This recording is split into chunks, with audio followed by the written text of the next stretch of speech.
വീണ വിജയനെതിരായ മാസപ്പടി കേസിൽ കേന്ദ്ര സർക്കാർ പ്രഖ്യാപിച്ച SFI അന്വേഷണത്തിൽ അന്വേഷണ സംഘം KSIDCയിൽ കഴിഞ്ഞ ദിവസം അപ്രതീക്ഷിതമായി എത്തിയത് ചെറുതായിട്ടൊന്നുമല്ല, അത് സർക്കാരിനെ വെട്ടിലാക്കിയത്.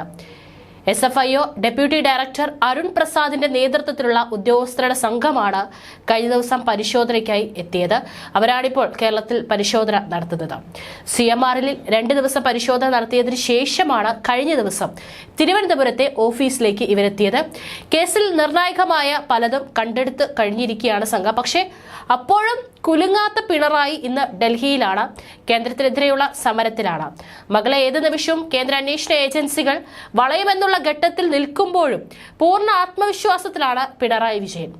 അതിനിടയിൽ മറ്റൊരു 8ന്റെ പണിയാണ് ഇപ്പോൾ കിട്ടിയിരിക്കുന്നത്. എക്സാലോജിക് കമ്പനി തുടങ്ങിയത് വീണ വിജയന്റെ അമ്മയുടെ പെൻഷൻ കാശുകൊണ്ടാണെന്ന മുഖ്യമന്ത്രി പിണറായി വിജയന്റെ വാദം പൊളിച്ച് രേഖകൾ ഇപ്പോൾ പുറത്തു വന്നിരിക്കുകയാണ്. കമ്പനികാര്യ വകുപ്പിലെ രേഖകൾ പരിശോധിച്ചാൽ വീണയുടെ കമ്പനിയിലെ നിക്ഷേപം 1 ലക്ഷം രൂപ മാത്രമാണ്.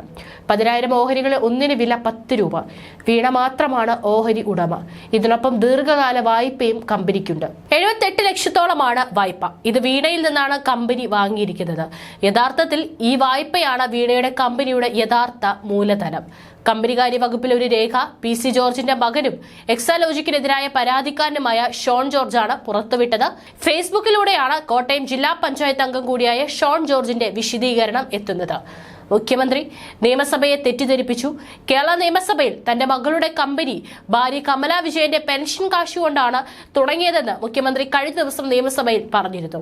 ഇത് തെറ്റാണെന്ന് തെളിയിക്കുന്ന വീണ വിജയന്റെ എക്സാലോജി കമ്പനി നൽകിയ ബാലൻസ് ഷീറ്റിൽ കമ്പനി തുടങ്ങാൻ ഉപയോഗിച്ച പണം എത്രയാണെന്ന് വ്യക്തമാക്കുന്ന രേഖ ഇതോടൊപ്പം നൽകുന്നു.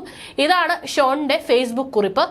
കൂടാതെ ഈ രേഖകളും ഫേസ്ബുക്ക് കുറിപ്പിനൊപ്പം പങ്കുവച്ചിട്ടുണ്ട്.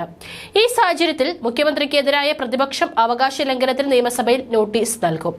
ഈ രേഖകൾ മുഖവിലക്കെടുത്താൽ മുഖ്യമന്ത്രി സഭയിൽ പറഞ്ഞത് കള്ളമാണെന്ന് വ്യക്തമാണ്. വീണയുടെ ഉടമസ്ഥതയിലുള്ള എക്സാലോജിക് കമ്പനിക്കെതിരെ കൂടുതൽ കുരുക്കായി ഈ രേഖ മാറുകയും ചെയ്യും.